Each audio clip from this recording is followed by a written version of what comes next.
দূরবীন অ্যাপে সবাইকে স্বাগতম। আমরা গতিবিদ্যা চ্যাপ্টারটা শুরু করবো আজকে। তো গতিবিদ্যা চ্যাপ্টারের শুরুর দিকের যে ব্যাপারগুলা, বেগ, ত্বরণ, সরণ, এই সমস্ত জিনিস সম্পর্কে আমরা মোটামুটি জানি যে ইউনিট টাইমে যতটুকু দূরত্ব কোনো একটা বস্তু ক্রস করে সেটাই তার বেগ, এবং যে কোনো একটা বস্তুর বেগ যে হারে সময়ের সাথে বৃদ্ধি পায় সেটাই হলো ত্বরণ।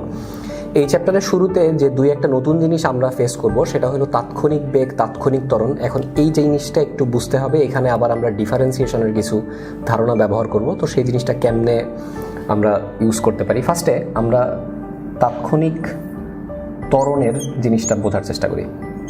যে কোনো একটা বস্তুর ক্ষেত্রে যদি তার বেগের সাথে সময়ের আমি একটা গ্রাফ আঁকি এবং গ্রাফটা যদি জাস্ট একটা সরল রেখা হয়, এর মানে হইল এই বস্তুটা সময়ের সাথে সাথে একটা নির্দিষ্ট হারে তার বেগ বৃদ্ধি পাচ্ছে। অর্থাৎ এইটা যদি 2 হয়, এই সময়টাও মনে করলাম আমরা 2 সেকেন্ড, তাহলে 2 সেকেন্ড পরে তার বেগ হচ্ছে 2। তো একইভাবে যদি আমরা 4 সেকেন্ড নেই, তো দেখা যাবে এখানেও মানটা পাচ্ছি 4। অর্থাৎ একটা নির্দিষ্ট হারে তার ইয়েটা বাড়তেছে। এই বস্তুটার ক্ষেত্রে আমরা বলতে পারি যে তার ক্ষেত্রে যে সরণটা আছে সেটা হলো সমতল। এখন কোনো একটা বস্তুর ক্ষেত্রে বেগ অথবা ত্বরণের মানটা পুরা তার গতির টাইমটা ধরে যে একই রকম থাকবে এটা কিন্তু জরুরি না। তার ত্বরণটা সময় সময় পরিবর্তন হতে পারে, বেগও সময় সময় পরিবর্তন হতে পারে।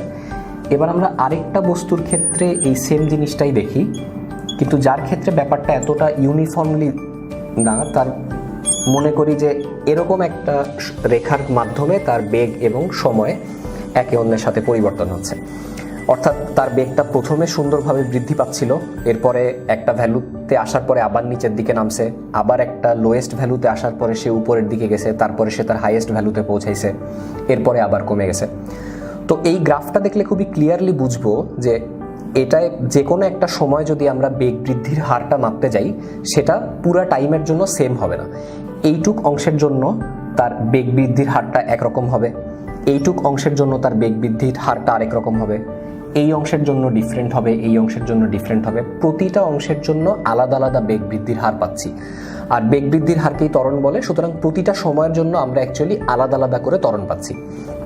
তো এইটার ক্ষেত্রে আমরা যদি ত্বরণের মান বের করতে যাই, সেই ক্ষেত্রে আমাদেরকে ডিফারেন্সিয়েশন ইউজ করতে হবে বা ডেরিভেটিভ নিতে হবে। ডিফারেন্সিয়েশনের কাজ হলো একটার সাপেক্ষে আরেকটার রেট অফ চেঞ্জ বের করা বা পরিবর্তনের হার বের করা। তো আমরা যদি এই এক্সপ্রেশনটা লিখি, যেটা হলো ডিভি ডিভাইডেড বাই ডিটি, এটা একটা ডিফারেন্সিয়েশনের এক্সপ্রেশন। এর মানে হলো সময়ের সাথে বেগের যে পরিবর্তন, সেই পরিবর্তনের হারটা সে আমাকে বলে দিবে, এবং আমরা এইটাতে টি এর বিভিন্ন মান বসাইলে বিভিন্ন সময় তার যে বেগের পরিবর্তন হচ্ছে সেইটা বের করতে পারবো। অর্থাৎ ডিভি বাই ডিটি আমরা যদি কোনো একটা পার্টিকুলার সমীকরণের ক্ষেত্রে বের করি, তাহলে আমরা একটা এক্সপ্রেশন পাবো। এই এক্সপ্রেশনের টি এর মান যদি আমরা একটা একটা করে বসাই, T1, T2 এরকম বিভিন্ন মান যদি এখানে আমরা ইনপুট দিতে থাকি, তাহলে আমরা একটা একটা করে মান পাবো। অর্থাৎ ডিভি বাই ডিটি এর বিভিন্ন মান আসবে। তো তাৎক্ষণিক ত্বরণ জিনিসটা আসলে এটাই, যে যদি কোনো একটা বস্তুর ত্বরণ এমন হয় যে সেটা সময়ের সাথে সাথে পরিবর্তিত হয়ে যাচ্ছে, তাহলে কোনো একটা নির্দিষ্ট সেকেন্ডে, কোনো একটা নির্দিষ্ট মোমেন্টে তার ত্বরণ যদি আমরা বের করতে চাই, সেক্ষেত্রে আমাদেরকে ডিফারেন্সিয়েশনের সাহায্য নিতে হবে। এবং এই ত্বরণটা, অর্থাৎ খুবই ছোট ছোট ডিফারেন্সে আলাদা আলাদা অংশে আলাদা আলাদা ত্বরণ যদি হয়, কোনো একটা নির্দিষ্ট জায়গার ত্বরণকে আমরা তাৎক্ষণিক ত্বরণ বলবো। তো তাৎক্ষণিক বেগের ব্যাপারটা অনেকটা সিম্পল, যে কোনো একটা বস্তুর সময়ের সাথে অতিক্রান্ত যে দূরত্ব, সেইটা যদি পরিবর্তন হইতে থাকে, এইভাবে যদি চেঞ্জ হয় টাইমের সাথে সাথে, কোনো ফিক্সড প্যাটার্নে চেঞ্জ হচ্ছে না, বরং এলোমেলোভাবে পরিবর্তন হচ্ছে, তাহলে এই পার্টিকুলার গ্রাফের যে কোনো একটা জায়গায়, এই পয়েন্টে অথবা এই পয়েন্টটায় আমরা যদি এই জিনিসটা বের করি, অর্থাৎ ডিএস বাই ডিটি, এই ক্ষেত্রে এইটা যদি বের করি, তাহলে আমরা আমাদের বেগ পাবো সময়ের সাথে সরণের যে পরিবর্তনের হার। এইটাই হলো তাৎক্ষণিক বেগ। অর্থাৎ যেই বস্তুর বেগ সম্পর্কে আমরা প্রেডিকশন দিতে পারতেছি না যে এটা একই রকম থাকবে, অথবা একটা নির্দিষ্ট রেটে বৃদ্ধি পাবে অথবা নির্দিষ্ট রেটে হ্রাস পাবে, সেই বস্তুর ক্ষেত্রে আমাদেরকে তাৎক্ষণিক বেগ জিনিসটা বের করতে হয়। তো এই তাৎক্ষণিক বেগ বা তাৎক্ষণিক ত্বরণে যে ডিফারেন্সিয়েশনটা আমরা ইউজ করতেছি, এই অপারেটরটার কাজ অ্যাকচুয়ালি ঢাল বের করা। অর্থাৎ এই পার্টিকুলার মোমেন্ট, এই জায়গাটায় আমরা যদি ঢাল বের করতে চাই, তো সেইটার ঢালটা দিয়ে অ্যাকচুয়ালি বোঝাবে যে এই রেখাটা কিভাবে ইনক্রিজ করতেছে এই নির্দিষ্ট পয়েন্টে। অর্থাৎ প্রতিটা পয়েন্টে আলাদা আলাদা করে সে ঢালের মান আমাদেরকে বলে দিতে পারবে। এভাবে আমরা তাৎক্ষণিক ত্বরণ অথবা তাৎক্ষণিক বেগ জিনিসটা বের করতে পারি। এবং তাৎক্ষণিক ত্বরণ বা তাৎক্ষণিক বেগের সংজ্ঞা আমরা আরও কিছু এক্সপ্রেশন দেখব যেখানে ডিফারেন্সিয়েশনের ডেফিনিশনটা ব্যবহার করছে। তো ওই জিনিসগুলো আমরা ম্যাথে আবার ফেস করবই পড়ার ক্ষেত্রে। তবে এই চ্যাপ্টারটা পড়ার আগে ডিফারেন্সিয়েশনের বেসিক আইডিয়াগুলো, যেটা আমি গত ইয়েতেও বলছিলাম যে ডিফারেন্সিয়েশনের বেসিক আইডিয়াগুলো একটু দেখে নিলে এই চ্যাপ্টারের জিনিসগুলো অনেক সহজ লাগবে।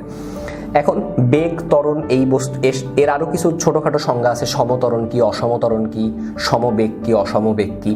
তো এই সংজ্ঞাগুলো আমরা সবই এই তাৎক্ষণিক ত্বরণ, তাৎক্ষণিক বেগের ক্ষেত্রেও সংজ্ঞায়িত করতে পারবো, বই এগুলো সবই আছে। আমরা যে কোনো একটা বস্তুর যে মোশন, সেটার যে বেসিক সূত্রগুলো আছে সেগুলো একটু দেখি। একটা বস্তু যখন সরলরেখা বরাবর মুভ করে, অর্থাৎ একটা নির্দিষ্ট দিকে মুভ করে, তখন তার ক্ষেত্রে গতির যে সমীকরণগুলো আমাদের লাগবে, প্রথম সমীকরণটা হলো v is equals to u plus a t. By the way, এখানে আমি যে কয়টা সমীকরণই লিখব সবগুলাই সরল রৈখিক গতির ক্ষেত্রে। অর্থাৎ একটা বস্তু যদি একটা পয়েন্ট থেকে যাত্রা শুরু করে সামনের দিকে অথবা পিছনের দিকে মুভ করে জাস্ট ওই একটা দিকেই, তাহলে তার ক্ষেত্রে এই সূত্রগুলো আমরা অ্যাপ্লাই করতে পারবো। যদি আমাদের বস্তুটা এমন হয় যে সে দুইটা দিকেই মুভ করতে পারবে, সামনে পিছনেও যেতে পারবে, উপরে নিচেও যেতে পারবে, সেই ক্ষেত্রে ওই বস্তুটার গতিকে দ্বিমাত্রিক গতি বলা হয়। তো ওইটার সূত্র আমরা পরে দেখব। প্রথম সূত্র হলো এটা, যে বস্তুটা যখন এই পয়েন্ট থেকে যাত্রা শুরু করতেছে তখন তার বেগ যদি ইউ হয়, যেটা হলো আদিবেগ, এবং সে যদি এ সুষম ত্বরণের সামনের দিকে মুভ করে, তাহলে টি সময় পরে তার বেগ যদি ভি হয়, তাহলে তাদের মধ্যে রিলেশন হলো এইটা। এখান থেকে ত্বরণের এক্সপ্রেশনও বের করা যায়। অর্থাৎ শেষ বেগ থেকে আদি বেগ বিয়োগ করে আমরা যদি সময় দিয়ে ভাগ করে দিই, তাহলে আমরা ত্বরণ পাবো। তো কোনো একটা বস্তুর বেগ যদি 10 মিটার পার সেকেন্ড থেকে 20 মিটার পার সেকেন্ড হয়, সাপোজ 1 মিনিটের ভিতরে, তাহলে সেই ক্ষেত্রে তার যে পার্থক্যটা, তার যে বেগের পার্থক্যটা, সেটা হলো 10, এবং এটাকে টাইম দিয়ে ভাগ করলে আমাদের ত্বরণ চলে আসবে। সেকেন্ডের সমীকরণটা ছিল, সেটা হলো এটা। অর্থাৎ একটা বস্তু যদি সমত্বরণে মুভ করে, তাহলে u plus v divided by 2 থেকে আমরা তার গড় বেগ বের করতে পারবো। অ্যাভারেজ কোন ভেলোসিটিতে সে মুভ করতেছে, সেইটার সাথে আমরা যদি সময়কে গুণ করি, তাহলে আমাদের অতিক্রান্ত দূরত্ব চলে আসবে। এখানে এস দিয়ে অতিক্রান্ত দূরত্ব বোঝাচ্ছে। এস এর আরেকটা সূত্র আছে,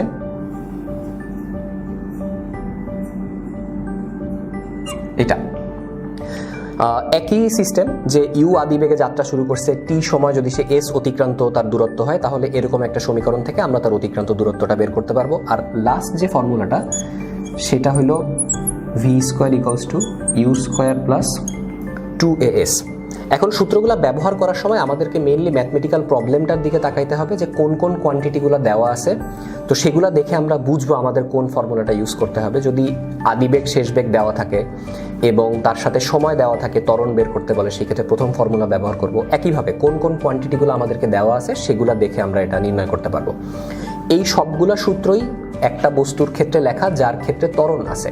তো অনেক বস্তুর ক্ষেত্রে ত্বরণের জায়গায় মন্দন থাকতে পারে। মন্দন মানে হলো সময়ের সাথে সাথে তার বেগ যদি হ্রাস পেতে থাকে, তাহলে তার ক্ষেত্রে ত্বরণটা ঋণাত্মক হয়। তো ঋণাত্মক ত্বরণকে মন্দন বলে। প্রতিটা ফর্মুলায় যেখানে এ আছে তার আগের চিহ্নটা যদি আমরা মাইনাস করে দিই, তাহলেই একটা মন্দনকৃত বস্তুর ক্ষেত্রে সূত্র আমরা পেয়ে যাব। আর কিছু কিছু বস্তু আছে যার ক্ষেত্রে কোনো ত্বরণই নেই, অর্থাৎ সে সমবেগে মুভ করে। সমবেগে মুভ করা একটা বস্তুর ক্ষেত্রে ত্বরণ যেটা এ আছে, এইটাকে আমরা 0 সেট করে দিলে সমবেগে মুভ করা বস্তুর ক্ষেত্রে বেগ বের করে ফেলতে পারবো। তো আজকে মোটামুটি এ পর্যন্তই। নেক্সট লেকচারে আবার দেখা হবে। Thank you.